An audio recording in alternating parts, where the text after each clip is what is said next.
maglakbay na mag-isa upang aking malimutan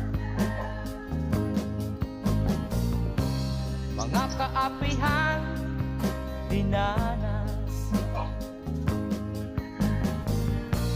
Ihahanap ng kalunasan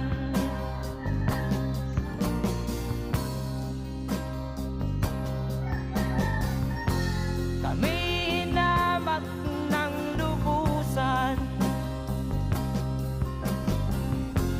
hinapit, tinatawanan,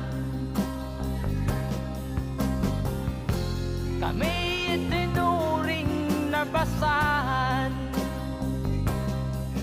Sila ba'y makatuwid